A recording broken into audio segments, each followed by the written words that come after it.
donc Charlène Barbeau va nous rejoindre pour nous parler de l'autre sujet de la journée qui, je pense, intéresse beaucoup de monde, qui est donc comment on peut concilier sur le terrain la liberté d'aller et venir avec la notion de sécurité ou de protection. Donc ça vous a pas échappé, c'est un critère impératif. Je tiens à dire que c'est d'emblée des notions qui sont peut-être ardues ou que vous ne travaillez pas au quotidien, mais ça nous semblait intéressant et primordial d'avoir le regard, encore une fois, d'une juriste qui pose des choses. Voilà. Donc merci de nous avoir rejoints. Super, merci beaucoup, merci pour votre invitation. Bon, tout d'abord, moi je suis Charlène Barbeau. Après avoir fait 5 années de droit, j'ai considéré que je n'avais pas assez souffert, donc j'ai continué vers un doctorat. Donc je fais une thèse sur l'autonomie des personnes âgées et des personnes handicapées. Alors l'autonomie au sens de l'autodétermination, de l'autonomie décisionnelle. Donc je travaille sur les droits fondamentaux des personnes accompagnées, de leur dignité, sur les questions de consentement et notamment sur les questions de liberté individuelle. Alors c'est une problématique qui est très complexe, même pour nous juristes. Je vais vous faire un rappel des textes. Ça va être assez barbant, j'en suis désolée, mais pour aller sur le terrain régulièrement, je me rends compte que les directeurs, les directrices d'établissement, au final, ne savent pas forcément de quoi on parle. Et parfois me sortent des informations, et quand je leur demande d'où ça vient, ils me disent c'est la loi. Je dis ah bon, je ne savais pas. Donc voilà, donc c'est pour ça que je vais quand même faire un rappel qui me semble nécessaire, peut-être un peu chiant si on reprend un peu les mots techniques, mais bon. Donc, la liberté d'aller et venir ne figure pas dans un texte français d'aujourd'hui. Pourtant, j'ai retrouvé cette information plusieurs fois sur Internet, sur des blogs un peu d'associations des droits. Et non, en fait, on ne retrouve pas la liberté d'aller et venir dans un texte français. On la retrouve dans la Constitution, on retrouve la liberté à tout homme d'aller, de rester, de partir, sans pouvoir être arrêté ni détenu, que selon les formes déterminées par la loi. Bon. Donc la liberté d'aller et venir est une liberté individuelle. Le Conseil constitutionnel, en 2003, a fait de la liberté d'aller et venir une liberté constitutionnellement garantie par les articles 2 et 4 de la DDHC, donc la Déclaration des droits de l'homme. Bon, ce principe aussi, on le retrouve dans les textes internationaux, ce qui, pour nous, juristes, est très important. Bon, je ne vais pas vous les citer, mais le dernier texte qui en parle, c'est la Convention internationale des droits des personnes handicapées de 2006. On en entend souvent parler dernièrement.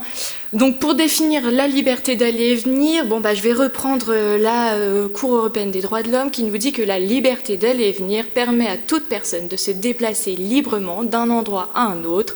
Elle se distingue du droit à la sûreté qui prohibe les arrestations et les détentions arbitraires, alors que la liberté d'aller et venir concerne la simple restriction de la liberté. Le droit à la sûreté interdit la privation de liberté. La frontière qui les sépare est donc difficile à tracer car il y a une différence de degré ou d'intensité, non de nature ou d'essence. Bon, voilà, ça c'est dit. Donc, ce principe est généralement respecté. Des restrictions peuvent néanmoins être imposées, notamment pour des raisons d'ordre public. Là, je parle vraiment de droit général. Là, je ne suis pas encore dans le droit médico-social. Donc ces limitations sont soumises à un contrôle strict des juridictions administratives et judiciaires. On les retrouve notamment dans la prévention d'atteinte à l'ordre public, notamment d'atteinte à la sécurité des personnes et des biens. C'est exactement ce qu'on a connu lors du confinement avec la pandémie en 2020 et 2021. Et le deuxième point, c'est aussi lorsqu'il y a des atteintes à la sécurité publique et aussi lors des contrôles des entrées et des sorties des étrangers du territoire national. Bref.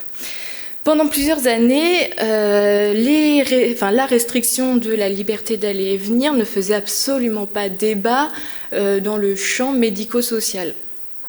Aujourd'hui, cette liberté peut être restreinte à 2 niveaux selon la loi, par des mesures collectives et des mesures individuelles.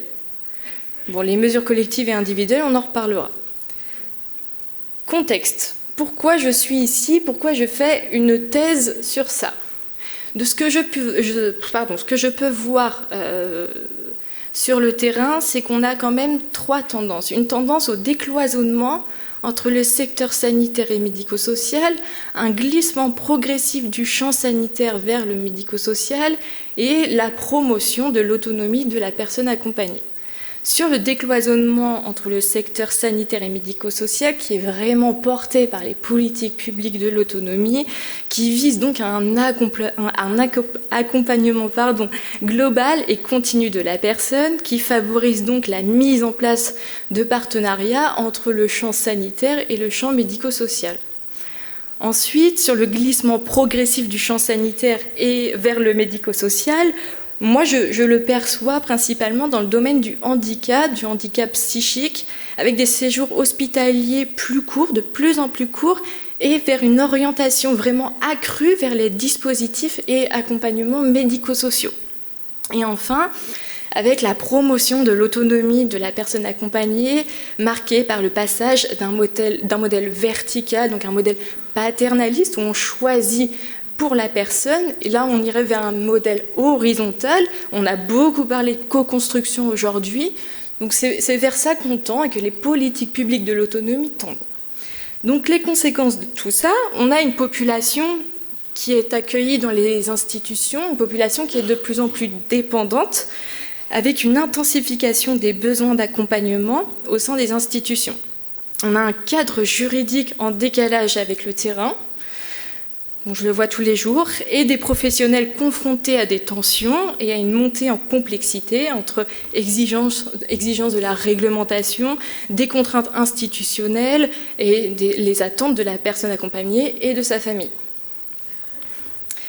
Donc les conceptions ont évolué de manière importante depuis le début des années 2000 à peu près, où au début on était vraiment dans un impératif de protection des personnes, qui pouvait donc justifier la mise en place de mesures de confinement.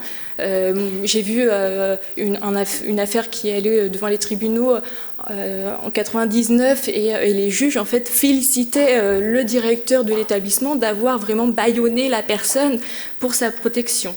Bon, maintenant, on n'est plus du tout dans cet objectif-là. Au contraire, on consacre la liberté d'aller et venir et on se pose même la question d'une autonomie absolue de la personne.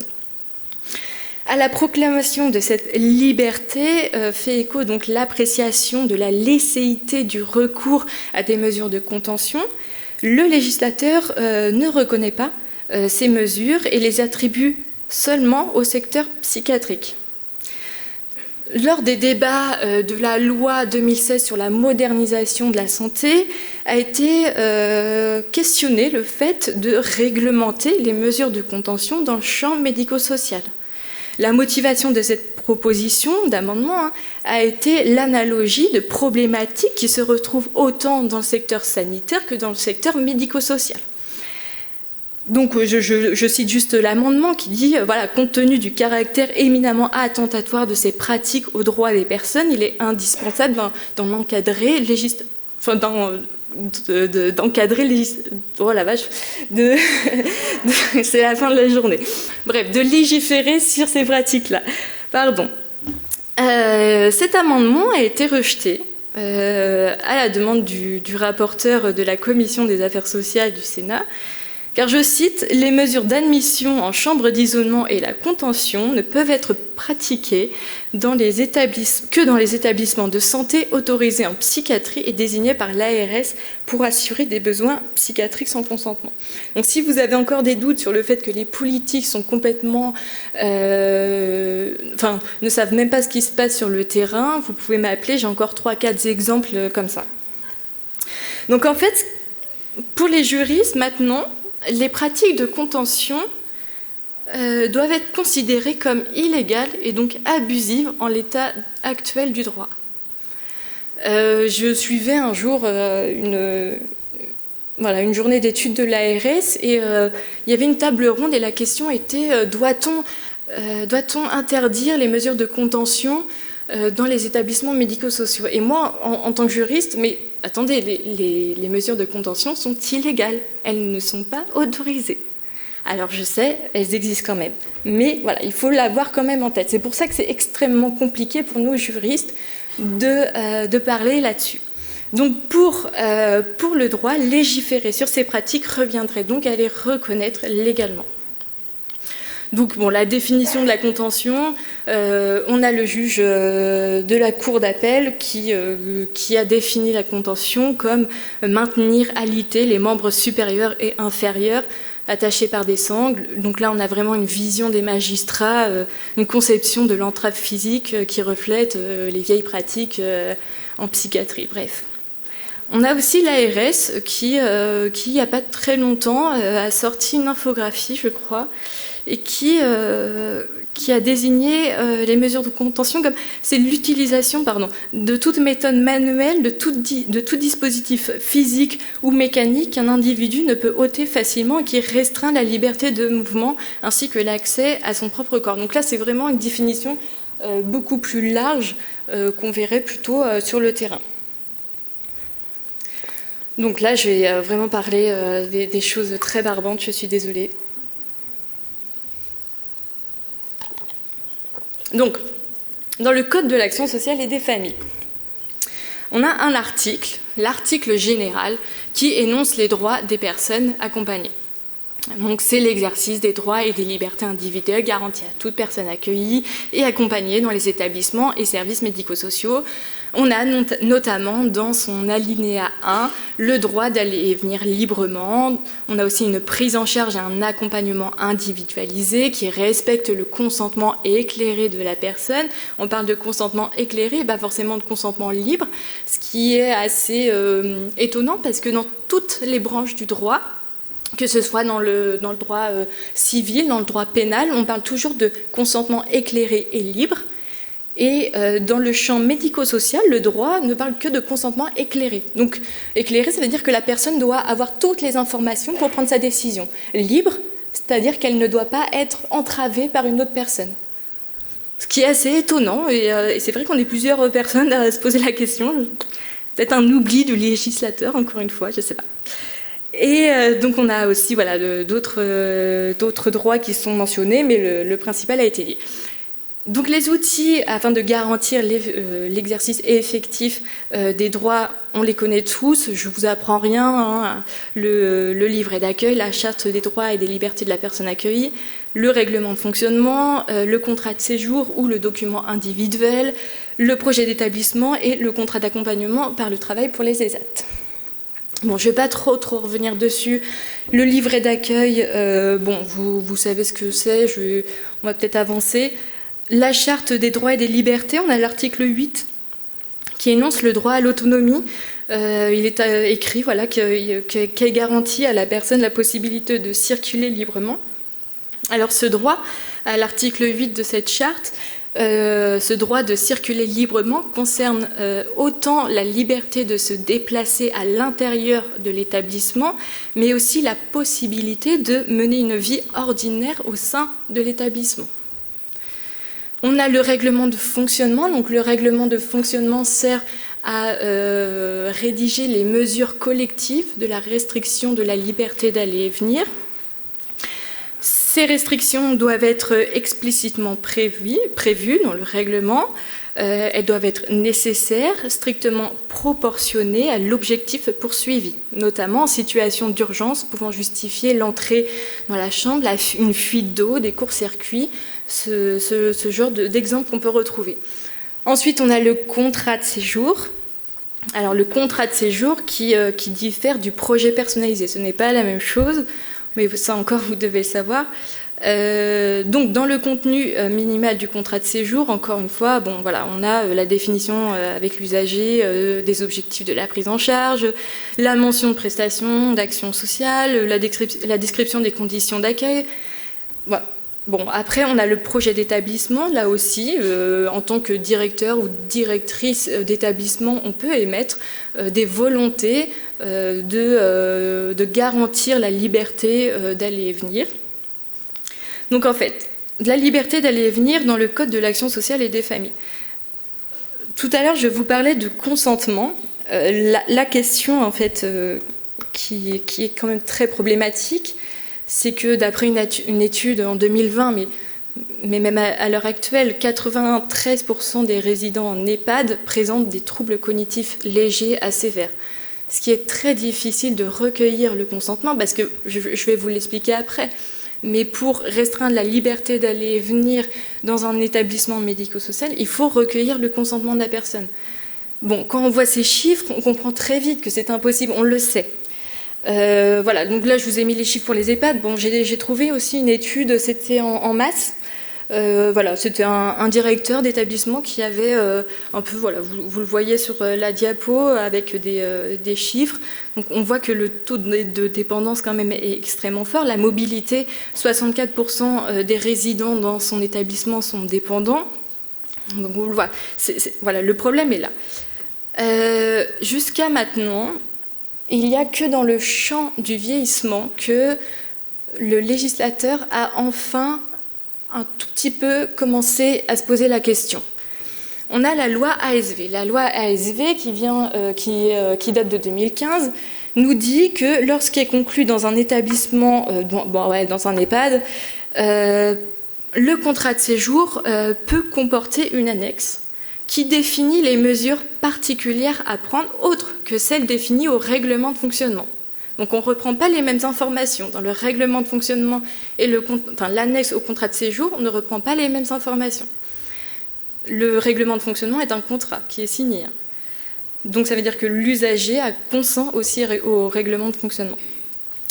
Donc pour cela, la loi ASV, moi ce que j'appelle, a mis en place 3 principes. Alors moi je les appelle le principe de nécessité et de proportionnalité, le principe de collégialité et de pluridisciplinarité et le principe de révision. Donc, le principe de nécessité et de proportionnalité, ça va de soi, ces mesures sont prévues que dans l'intérêt de la personne accueillie, si elles s'avèrent strictement nécessaires et ne doivent pas être disproportionnées par rapport aux risques encourus. Donc là, c'est vraiment un travail de bénéfice-risque. Le principe de collégialité et de pluridisciplinarité, je vais réussir. Les mesures sont définies après examen du résident et au terme d'une procédure collégiale mise en œuvre à l'initiative du médecin. Mais ça, on va revenir après. Cette procédure associe l'ensemble des représentants de l'équipe médico-sociale de l'établissement afin de réaliser une évaluation pluridisciplinaire, aussi sur une question de bénéfice-risque. Et enfin, le principe de révision aussi. Le contenu de l'annexe peut être révisé à tout moment, selon la même procédure, à l'initiative du résident, du directeur de l'établissement ou encore du médecin coordonnateur.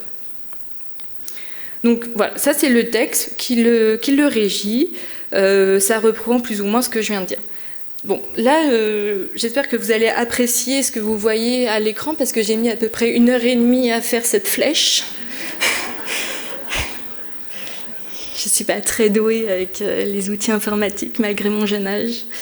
Donc là, j'ai repris ce que dit la loi. Je l'ai repris en faisant, voilà, vous voyez, en faisant une flèche, parce que vraiment sur le terrain, je me rends compte que c'est très compliqué pour le personnel, pour les directeurs, les directrices d'établissement, de vraiment ingérer ces informations. Donc là, on le voit bien. Ça part d'un examen médical. Un examen médical n'est pas une prescription médicale. Je dis ça, je vais revenir après. Ensuite, on a la réunion de l'équipe médico-sociale. Je vois des photos, ça me fait plaisir parce que du coup, j'ai mis tellement de temps à le faire. Ensuite, on a l'élaboration du projet d'annexe au contrat de séjour, donc à l'initiative du médecin, mais aussi du directeur ou de la directrice de l'établissement. J'ai mis que voilà, les acteurs décisionnels sont principalement le directeur de l'établissement et non le médecin coordonnateur. Donc voilà, après ensuite on a la transmission du projet d'annexe, donc c'est le directeur de l'établissement qui le transmet au résident. Le cas échéant, si le résident est sous protection juridique, on le transmet aussi à son représentant légal, principalement sa famille. Donc il le fait par tout moyen, conférant date certaine. Voilà, le contenu envisagé est explicité. On explique bien aux résidents ce qui se passe. Donc ça, c'est la phase d'explication. Avant la signature, bien sûr, c'est ce qu'on appelle en fait le consentement éclairé. On explique ce qui se passe pour que la personne soit vraiment apte à consentir à ce qui se passe. Donc il donne toutes les informations, les explications complémentaires. Après, on laisse un délai de réflexion au résident. Il a 15 jours à compter de la réception du projet d'annexe. Ce délai permet au résident ou à son représentant légal de réfléchir avant l'entretien final. L'entretien se déroule avec le directeur de l'établissement. Vous voyez, je mets vraiment le directeur de l'établissement au centre avec le résident. Parce qu'on a un peu tendance, et ce que je vois sur le terrain, à vraiment mettre le médecin coordonnateur ou le médecin traitant vraiment au cœur de la décision. Alors absolument pas, on n'est pas dans le champ sanitaire. Donc, entretien avec le directeur, au moins 15 jours après la réception du projet. Donc, on a le directeur, la personne de confiance si on a, le résident, la personne chargée de la mesure de protection si, bien sûr, le résident est sous protection juridique, encore une fois. On vérifie bien, ça c'est encore la responsabilité du directeur d'établissement, on vérifie que le résident a compris ce qui se passait et que c'était une restriction de la liberté d'aller et venir. Ensuite, on a la signature et ensuite, on met les exemplaires signés, on remet les exemplaires signés aux résidents. Je vais quand même faire une petite parenthèse un peu sémantique sur ça parce que je vois que tout n'est pas toujours clair pour les directeurs et directrices d'établissement. Là, vous voyez, le texte parle bien d'examen médical. Donc l'examen médical, c'est un acte d'observation, d'évaluation clinique de l'état de santé d'une personne. Le médecin identifie les besoins, les risques et les bénéfices aussi. Donc c'est bien le médecin qui le fait, c'est une observation clinique qui n'a aucun effet juridique. Contrairement à la prescription médicale qui a une valeur contraignante et qui engage la responsabilité du médecin. Je vous dis ça parce que j'étais en entretien avec un directeur d'établissement il y a quelques mois de ça. Donc c'est un directeur d'établissement d'un IEM. Il venait d'avoir son évaluation de l'HAS et lors de l'évaluation, on lui a reproché de ne pas faire des prescriptions toutes les 48 heures pour un cas précis. Alors je vais vous l'expliquer parce que c'est quand même, ça montre vraiment la problématique qui est actuellement. Donc dans cet IEM, il y a un internat et dans cet internat, il y a 2-3 lits à barreaux. Parce qu'on est sur des cas d'enfants polyhandicapés où ça peut être dangereux de les laisser dans des lits sans barreaux. Et donc, lors de son évaluation, on lui a demandé « Mais pourquoi vous ne faites pas des prescriptions médicales toutes les 48 heures ?» Mais ce sont des enfants qui vont rester des années et des années dans cet internat, dans ce lit-là. Enfin, vous imaginez quand même faire une prescription toutes les 48 heures pour ça. Enfin, et du coup, le directeur me raconte ça, donc j'étais assez étonnée. Donc je lui ai dit « Mais qu'est-ce que vous avez dit ?» Il m'a dit non, mais moi je lui ai expliqué que c'était pas possible. Alors apparemment, voilà, les évaluateurs lui ont dit ok, bon alors au moins une prescription tous les mois. Ah oui, alors en fait c'est le sou quoi. On négocie et c'est n'importe quoi. Non mais c'est-à-dire que le droit est tellement flou et encadre tellement peu ces pratiques que voilà, même sur le terrain, même voilà, l'HAS ne sait pas. Ou alors peut-être qu'il était tombé sur un évaluateur qui confondait le secteur sanitaire avec le secteur médico-social, et ça peut se comprendre. Donc je vais continuer parce que le temps tourne. On va faire un petit tour d'horizon du droit souple. Alors je vous ai un peu expliqué ce que c'est le droit souple. Ce n'est pas du droit contraignant, contrairement à ce que je viens de vous présenter là. Le droit souple permet de donner des recommandations. L'HAS fait du droit souple, mais ce n'est pas contraignant. Il recommande. On a, dans le droit souple, ça y est, j'ai fait partir les gens. Donc on a la conférence de consensus liberté d'aller et venir dans les établissements sanitaires et médico-sociaux qui date de 2004, qui a été mise à jour en 2006. Donc l'HAS voilà, fait des recommandations qui peuvent vous être utiles. Sur quoi je voulais m'arrêter, et j'en ai parlé, c'est le manuel d'évaluation de la qualité. Donc là, je vous ai sorti celui de 2022, actualisé en 2025. Moi, j'ai trouvé ça sur le site de l'HAS. Je sais pas si... Bon. Si, ok. Et du coup, c'est sur ça que je voulais quand même m'arrêter. C'est que là, on est dans l'objectif 2.2.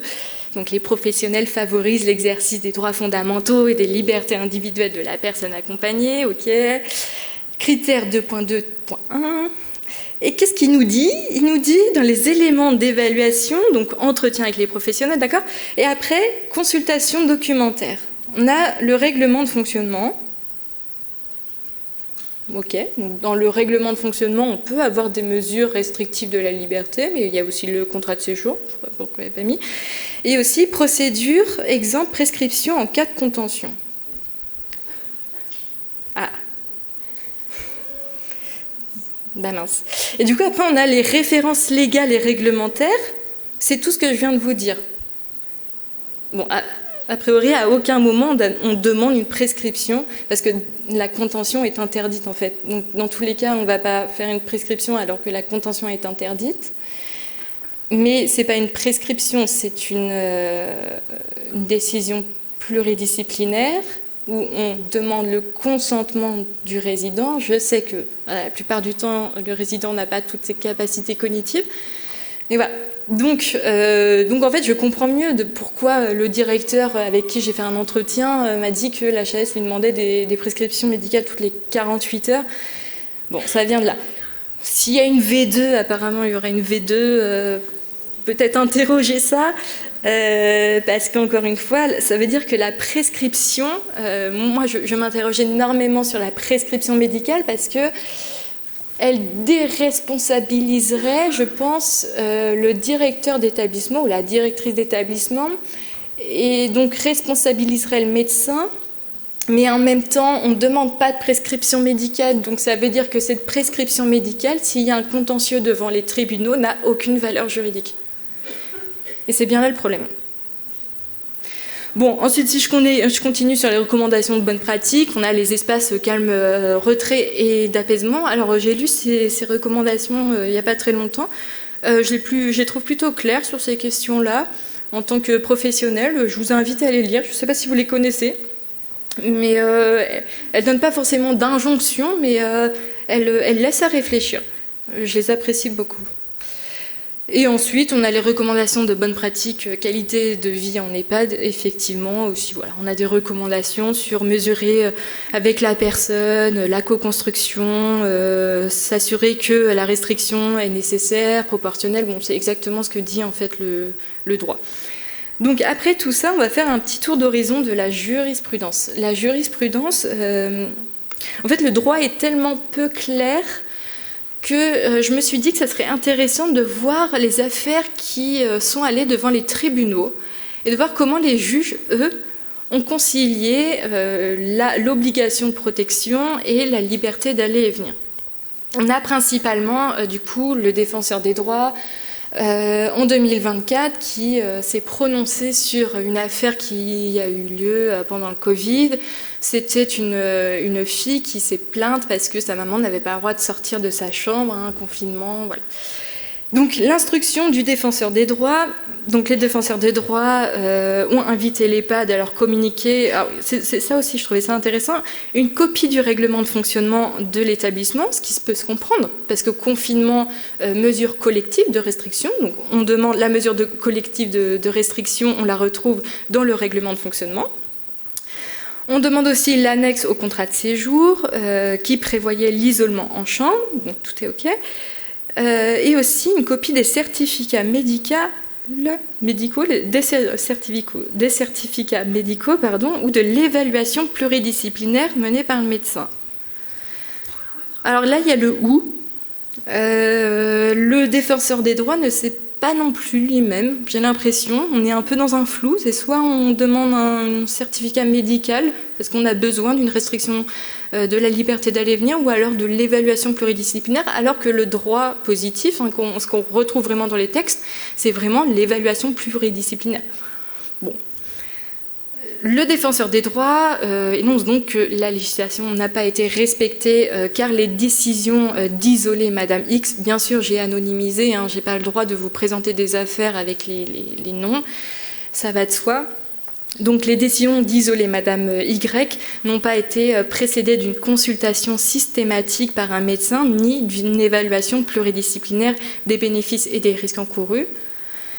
L'absence de nécessité et de proportionnalité des mesures prises, absence de prise en compte du respect des gestes barrières, absence de mise en place de mesures moins attentatoires et absence d'accompagnement de la résidente. Donc voilà, le défenseur des droits s'expose quand même à une définition favorisant plus l'autonomie de la personne que sa protection. Parce que, voilà, on va quand même rappeler le contexte, on était en plein Covid, on connaît le taux de mortalité, voilà, on voit bien que le défenseur des droits a pris parti sur ce sujet. On a une autre affaire très très récente, fin juillet 2025, une dame qui venait de rentrer en EHPAD et son corps a été retrouvé sans vie le soir même aux abords de l'EHPAD. Qu'est-ce qui s'est passé ? L'analyse du tribunal judiciaire dit que dans une jurisprudence constante, en EHPAD est tenue une obligation de surveillance et de sécurité vis-à-vis de ses pensionnaires, ces obligations étant de moyens, donc c'est une obligation de moyens et non une obligation de résultat, une obligation de moyens, c'est-à-dire que pour la direction des établissements, il faut tout mettre en place, en œuvre, pour qu'il n'y ait pas d'incident. On n'est pas dans une obligation de résultat. Ce n'est pas parce qu'il y a eu un incident, donc là, dans ce cas-là, c'était le décès de la personne âgée, que la responsabilité de l'établissement va être engagée. Pas forcément. Donc, les juges disent que l'obligation est de moyens, elle doit être analysée au regard d'une conduite raisonnable et diligente, qui soit conciliable entre le respect de la vie privée du résident, de sa liberté d'aller et venir et de son intimité. Les juges rappellent que les résidents disposent d'une certaine marge de manœuvre. Donc l'obligation de sécurité de l'établissement d'hébergement qui les accueille prend la forme d'une obligation de vigilance dont l'intensité et l'étendue doivent être appréciées au regard de l'état de santé de ses antécédents médicaux et de la connaissance qu'en a effectivement eu l'établissement. Si l'établissement n'a pas eu connaissance par la famille ou autre, par le médecin, qu'un résident avait des troubles cognitifs, qui avait tendance à fuguer, si la direction de l'établissement n'avait pas toutes ces informations, par conséquent, on ne peut pas engager la responsabilité, selon les juges, encore une fois, de l'établissement. On a une autre affaire, encore en EHPAD, je crois bien, qui a chuté, parce que le monsieur, c'est un monsieur qui déambulait un peu dans les couloirs de l'EHPAD et il a chuté, il était en fauteuil roulant, le fauteuil roulant a chuté dans les escaliers. Je ne crois pas qu'il est décédé cette fois-ci, non. Donc, c'est pas très joyeux, mais bon, c'est le droit. Donc, selon les juges, il résulte du contrat, donc encore une fois, la restriction de la liberté d'aller et venir et l'obligation de sécurité résulte d'un contrat, c'est contractualisé. Donc il résulte du contrat avec l'EHPAD que le résident bénéficie en toute liberté de l'ensemble des locaux collectifs intérieurs et extérieurs. Bref, et les juges disent qu'en l'absence de pathologie psychiatrique ou de désorientation avérée rendant dangereux tout déplacement non accompagné au sein de l'établissement, il ne peut être reproché à l'EHPAD de ne pas avoir empêché les déplacements libres de monsieur untel. L'EHPAD, toutefois, est tenu d'une obligation de surveillance et de sécurité à l'égard de ses pensionnaires. C'est une obligation de moyens, je viens de vous l'expliquer, on met tout en œuvre pour sécuriser, mais s'il arrive quelque chose, ce n'est pas forcément la responsabilité de l'établissement. Cependant, l'établissement n'est certes pas obligé de garantir une surveillance continue ni un dispositif de sécurité spécial contre les actes imprévisibles. Donc il faut que, par exemple, la chute devait être prévisible. Bon. Et on parle aussi d'une surveillance, on ne devrait pas avoir une surveillance continue. Voilà, on peut imaginer des caméras qui filment H24, 7 jours sur 7 par exemple. Donc ça, c'est à prohiber.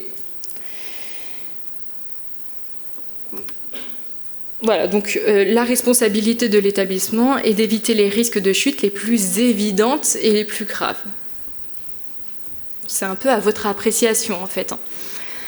La Cour d'appel, en 2024, là on est un...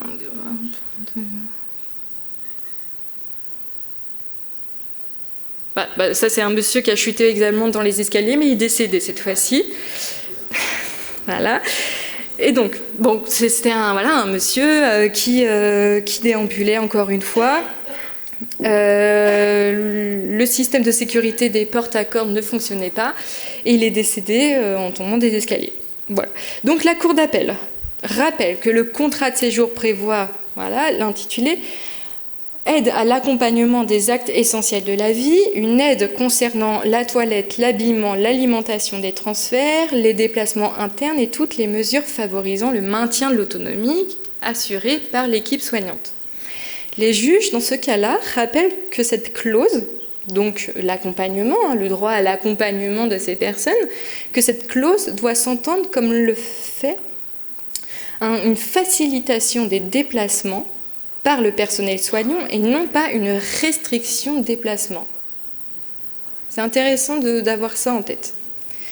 La décision rappelle également que les soignants doivent au quotidien arbitrer entre sécurité et liberté d'aller et venir, entre le respect aussi de la vie privée et de l'intimité.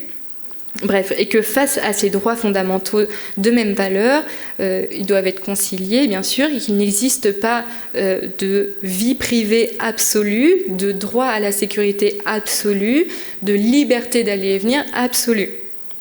Mais que l'EHPAD doit tout mettre en œuvre pour assurer la sécurité des résidents, mais sa responsabilité ne peut pas être mise en jeu, peut être mise en jeu qu'en cas de faute dans la surveillance du résident. Donc là, on parle d'une faute. On est sur un des derniers cas, en masse. Oui, voilà, c'est ça. En masse, donc c'est une personne qui avait tendance à ingérer des choses très dangereuses. Et dans ce cas-là, il avait ingéré un gant à latex. Donc il est décédé.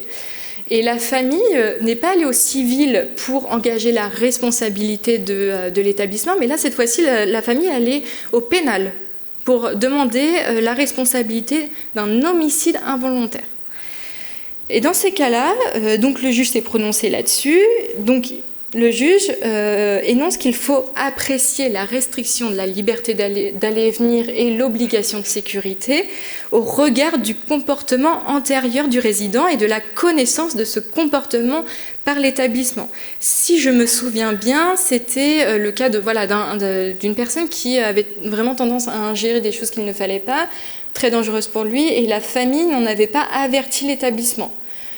Donc, l'établissement n'avait pas mis en place des mesures de protection aussi importantes qu'il le fallait. Donc voilà. Et ensuite, la famille va devant le tribunal pénal en disant homicide involontaire. Donc là, les juges vraiment rappellent que si l'établissement, le directeur ou la directrice d'établissement n'a pas ces informations, on ne peut pas considérer ça comme une faute. Voilà, donc il rappelle que pour que la responsabilité de l'établissement soit engagée, il faut une faute, un préjudice, un lien de causalité. Ça, c'est vraiment le truc des juristes très barbants, je suis désolée. Et qu'il faut mettre en place une obligation, le devoir de sécurité doit être renforcé lorsque le résident présente des déficiences importantes. Voilà, et que face à ces droits, l'obligation de sécurité à la charge d'un établissement médico-social ne peut être qu'une obligation de moyens et ne saurait se traduire par une surveillance de tout instant de ses résidents.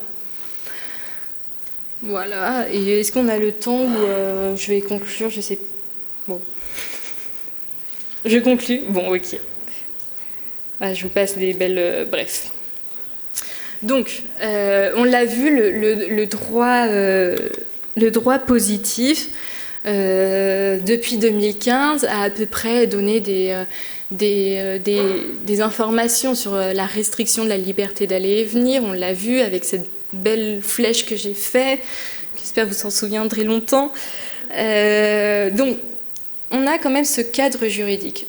Moi, ce qui me dérange, c'est qu'on a aussi un peu le droit souple qui intervient. Ce sont les recommandations de bonne pratique qui imposent certaines injonctions aux directeurs ou aux directrices d'établissement.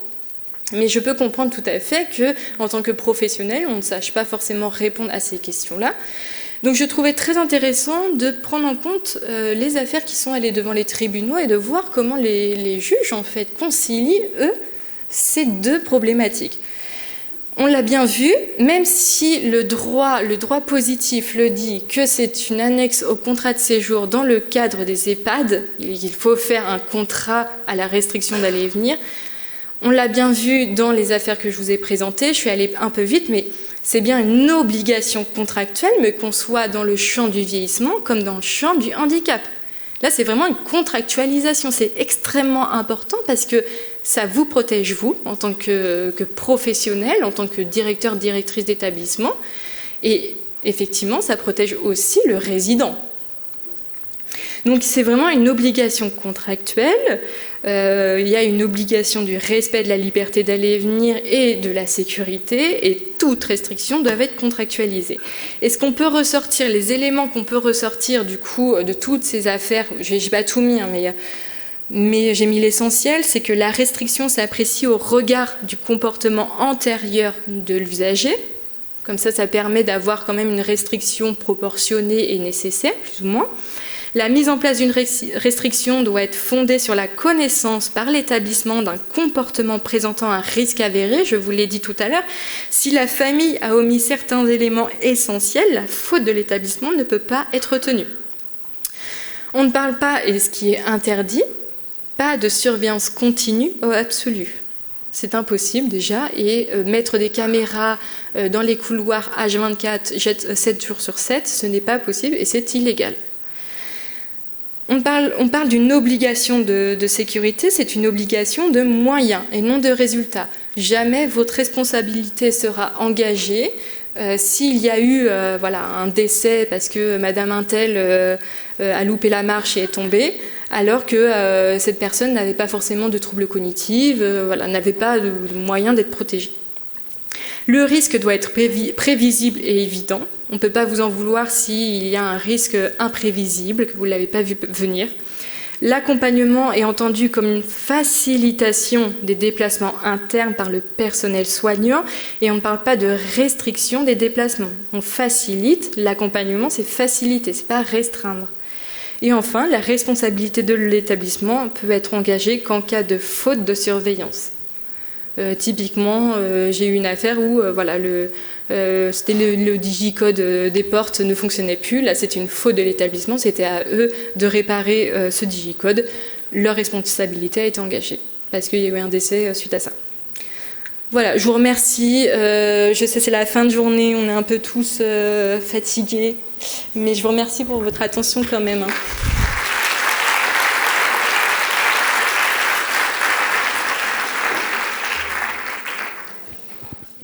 Un tout grand merci. Alors, je vois des bras qui se lèvent. On va prendre quelques questions. Je vous demande d'être bref.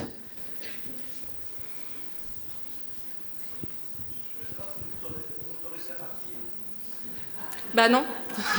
Je rigole. Sinon, ça s'appelle ouais, voilà. Et c'est une restriction de la liberté d'aller et venir, du coup. Merci pour votre intervention. J'avais une remarque et un questionnement.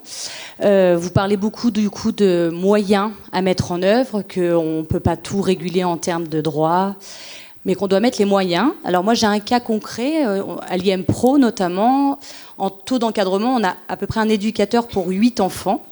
On a une jeune fille qui a 17 ans, qui est en rupture de parcours, donc on a depuis quelques mois, et qui avait été exclue d'un précédent IME justement parce qu'elle fuguait avec des troubles du comportement massif. Cette même jeune, nous l'accompagnons et tout le temps, elle part en permanence, donc j'ai des éducateurs qui lui courent après, au risque de mettre en péril les autres jeunes.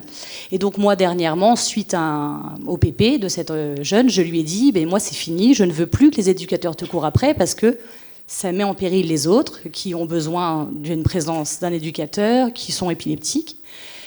Et donc, moi, j'ai dit, on va mettre en place une procédure fugue. Et puis, voilà, si elle part, elle part. L'IME est sécurisé en termes de portail, mais on n'est pas à l'abri qu'un jeune connaisse le portail et puisse partir. Alors, si je dois mettre des moyens en route, c'est-à-dire, dois-je faire des demandes de financement que je n'aurai pas pour permettre d'avoir du 1 pour cette jeune? Je sais pertinemment que je ne l'aurai pas. C'est quoi on a connaissance des risques de fugue de cette jeune. Si demain elle part, il lui arrive quelque chose, qu'en est-il? Alors là, dans votre cas, moi, ce qui m'interpelle, c'est qu'il y a des antécédents de fugue. S'il arrive quoi que ce soit, vous le savez qu'il y a des antécédents de fugue. J'ai très peur que là, si elle décède ou quoi que ce soit, que la famille vous envoie devant les tribunaux, on vous dise, non, vous saviez, ça fait des années qu'elle fugue. Bizarrement, vous avez arrêté de mettre une restriction de la liberté d'aller et venir, c'est-à-dire arrêter de mettre en place une protection plus. Alors là, c'est pour des questions d'organisation au niveau du travail, ça s'entend, mais j'ai extrêmement peur pour vous. Alors, je ne m'avance pas trop, mais dans ces cas-là, vu ce que les juges retiennent, vous êtes au courant de la situation, il y a des antécédents. Du coup, cette jeune... Alors l'autodétermination, parlons-en, mais elle ne veut pas aller aux activités qu'on lui propose. Elle, ce qu'elle veut, c'est être dehors, dans le parc, et puis rien faire. Elle refuse tout. On ne peut pas rompre le contrat d'accompagnement, ça a déjà été fait. Elle est restée 2 ans sans solution, donc vous connaissez certainement Réponse accompagnée pour tous, donc on l'a pris en priorité. Elle ne veut plus. Donc vous voyez, on est quand même face à des injonctions un peu paradoxales, c'est-à-dire que cette jeune-là, elle manifeste son inconfort, en même temps sans rien, ça sera probablement pire pour elle, et en même temps on a conscience des dangers dans lesquels on la met, donc il faudrait que je déploie des moyens, enfin c'est ça que je comprends, des moyens pour que cette jeune ne puisse pas fuguer. Alors ce sont des cas extrêmement difficiles, et c'est pour ça que je disais qu'au tout début que la présentation est extrêmement difficile, parce que d'un côté elle fait valoir son droit à l'autonomie de vie, ce qu'on retrouve à l'article 8 de la charte, donc là pour le coup elle a des droits, elle en profite. D'un autre côté, elle se met en danger, et si elle se met en danger, il peut lui arriver quelque chose. Donc ça, c'est très problématique, et votre responsabilité peut être engagée. Quand vous dites mettre les moyens, enfin c'est moi qui disais ça, mettre les moyens en droit, on appelle ça une obligation de moyens et non une obligation de résultat. L'obligation de moyens en droit ne renvoie pas forcément au budget, à toutes ces choses-là. L'obligation de moyens, c'est devant les tribunaux, vous allez dire, voilà, moi, j'ai tout mis en œuvre pour pas qu'il y arrive ça. Par exemple, voilà, un accompagnement plus, une protection plus, un contrat, une annexe au contrat de séjour, un projet personnalisé. Vous pouvez faire valoir tout ça. Après, effectivement, moi, je suis partante pour un droit au risque. Parce qu'on met énormément de pression sur les établissements et sur les directeurs et les directrices d'établissements. Si on mettait en place un droit au risque, mais là encore, c'est tellement difficile à vous dire, parce que j'ai quand même très peur que devant les tribunaux, votre responsabilité soit engagée s'il se passe quoi que ce soit. Mais c'est vrai que c'est ambivalent, et je ne peux pas vous apporter une réponse... Vous apportez une réponse de juriste à un problème de direction d'établissement, en l'occurrence d'organisation. Et on est au cœur, c'est le quotidien de beaucoup de responsables. Ok. Est-ce qu'il y aurait... On va prendre une dernière question avant de clôturer, parce que je sais qu'on est quasiment à l'heure.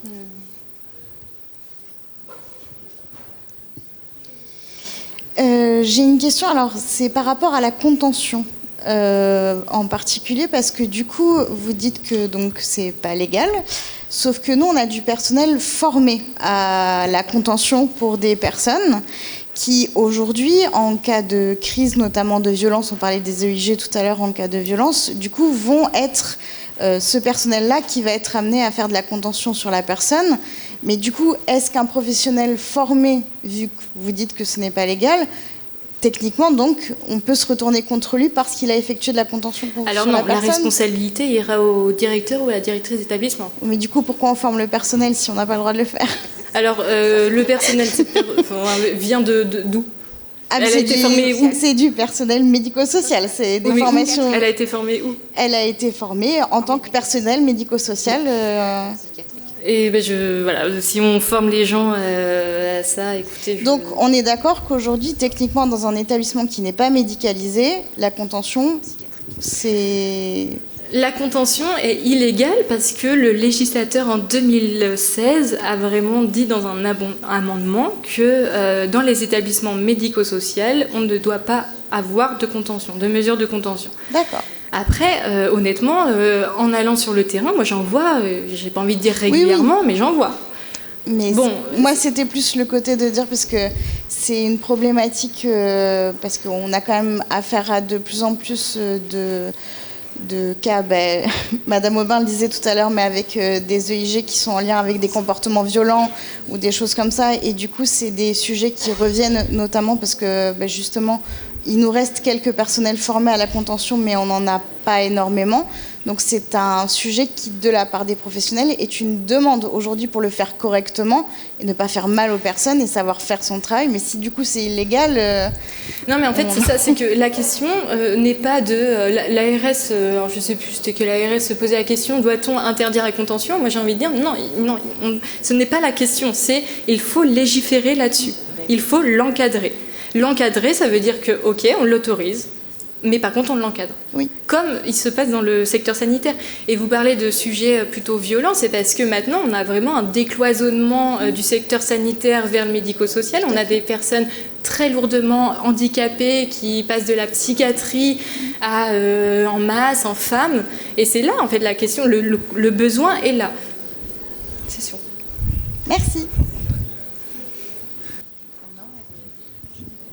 Oui, pour poursuivre dans votre réflexion, je me demande, parce que c'est un sujet en tant que directeur qu'on a depuis très très longtemps, enfin voilà, est-ce que c'est pas la question du droit de la protection, en fait ? Parce qu'en fait, je rejoins ça à des réflexions qui existent aussi sur l'évolution du droit pour le droit à mourir, par exemple, voilà, et qui bouscule fortement parfois des personnels soignants, ce qui est tout à fait normal. Même si, moi j'ai, comme d'autres, évolué sur ces sujets-là avec les années, mais quand j'interroge ma formation et ma culture professionnelle, je considère que je suis formé éthiquement et culturellement à la protection des gens. C'est-à-dire que mon travail de psychologue, de directeur, des gens que je connais qui sont infirmiers ou médecins, des aides-soignants, des AES, ils sont formés à protéger les autres, à protéger des gens qui sont vulnérables. Bon. De la même façon qu'il y a le droit souple, moi j'ai trouvé que c'était un progrès. Parce que j'ai connu ces pratiques médico-sociales avant les recommandations de bonnes pratiques. J'ai connu cette période-là. J'étais directeur d'établissement et quand je travaillais avec des équipes, je me disais... et j'ai vu l'arrivée de ces recommandations de bonnes pratiques. J'ai travaillé avec ceux qui les ont écrits.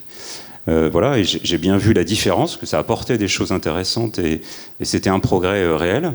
Et je pense qu'il y a quand même quelque chose d'un point de vue peut-être théorique et du droit à penser du côté de qu'est-ce que sont que ces espaces de protection et ces pratiques de protection qu'on doit avoir, parce que ça c'est notre travail, c'est ce qu'on attend de nous et ce qu'attend la société de soignants, d'éducateurs, etc. Maintenant, c'est effectivement parfois compliqué sur ce mouvement de désinstitutionnalisation qu'on connaît depuis des années. Ça, on est d'accord. J'allais en parler. Moi, j'ai vraiment cette impression, au contraire, que on oblige de moins en moins la protection en favorisant de plus en plus l'autonomie de vie. Quand on regarde au niveau du droit international, l'ONU nous tape sur les doigts parce qu'apparemment on aurait une politique ségrégative, parce qu'on mettrait les personnes âgées et les personnes handicapées en institution et qu'on les protégerait trop, justement. Alors que depuis 2002, la loi 2002, la loi de 2005, la loi de 2015, justement, favorise bien plus l'inclusion, l'autonomie de la personne, son droit à l'autodétermination. Donc c'est ça que je voulais dire, c'est un peu cette réflexion sur la désinstitutionnalisation. Maintenant, on invite à penser les personnes non plus comme des patients, mais non plus comme aussi des usagers, mais des résidents, c'est-à-dire que ce sont leurs lieux de vie. Moi, ce qui me questionne aussi, par exemple, sur la personne en fauteuil roulant qui est tombée de son escalier, enfin de l'escalier dans un EHPAD, je crois, ou une mat, je sais plus. C'est-à-dire qu'elle vivrait chez elle, parce que voilà, les politiques publiques le disent, hein, maintenant l'institution doit être comme la maison, on doit sentir chez nous, on n'est pas dans c'est ça, hein, c'est très porté par les politiques publiques, mais je veux dire, ça arrive assez, j'ai pas les stats, mais ça arrive qu'une personne décède chez elle parce qu'elle est tombée de l'escalier aussi.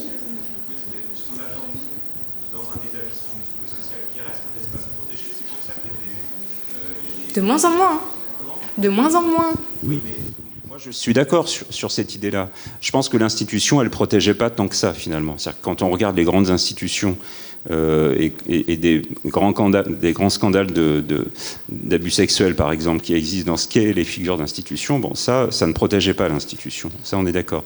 Mais par exemple, moi je comprends, je ne suis pas d'accord, et j'ai été directeur de MAS, donc je sais ce que c'est, je comprends qu'une famille puisse porter plainte parce que une personne est tombée et est décédée dans son fauteuil. Je le comprends. C'est-à-dire que je me dis, je suis une famille, j'attends effectivement, donc j'encourage cette personne à aller dans un ESMS, comme on dit. Je me dis, c'est un espace sécurisé, ces questions-là doivent être réglées quand même. Enfin, voilà, j'attends, voilà. Je peux accepter l'idée qu'une fausse route ce soit compliqué et que sur du long terme ce soit complexe. Voilà, ça, en tant que famille, je peux l'accepter. Je peux, voilà, tout ça, mais je ne comprends pas. Et je me dis, est-ce qu'il n'y a pas un sujet ? Et quand, indépendamment de ce qu'est le droit, etc., mais indépendamment des faits de société, je pense quand même que, alors je ne sais pas si c'est un droit à la sécurité, mais c'est des attentes d'espace sécurisé. Comme je peux comprendre qu'une famille qui est un peu désespérée par l'accompagnement de sa fille qui n'a pas de fugué, qui a des troubles du comportement, puisse parfois, même si c'est compliqué, même si je suis directeur d'établissement, puisse me dire, voire m'attaquer en disant mais vous n'avez pas assuré cet espace-là. Vous voyez, voilà, je peux comprendre ça, même si je comprends, il n'y a pas de souci, mais ça ne me choque pas. Vous voyez, et je me dis, est-ce qu'il n'y a pas quand même quelque chose qui soit différent de ce qu'on critique depuis des années, mais qui serait quand même quelque chose qui soit un droit de la protection, enfin quelque chose qu'on doit construire, et voilà. Enfin bon. Alors, nous avons le thème pour l'année prochaine. Hein. Voilà, sur la protection. Merci, il est temps de clôturer. On va aussi respecter le timing à peu près. Donc, Dr Catherine Pourrin va clôturer cette journée. Je vous remercie pour votre attention. On m'a chargé de faire la clôture. Alors, vous savez, une clôture, on reprend toute la journée, les points importants et tout. Je vois des noms. Alors, merci à nos intervenants, à nos équipes et à chacun de vous pour votre engagement et votre esprit de partage. Le replay et les supports seront accessibles sur le site du CECA. Bonne soirée à tous et à toutes.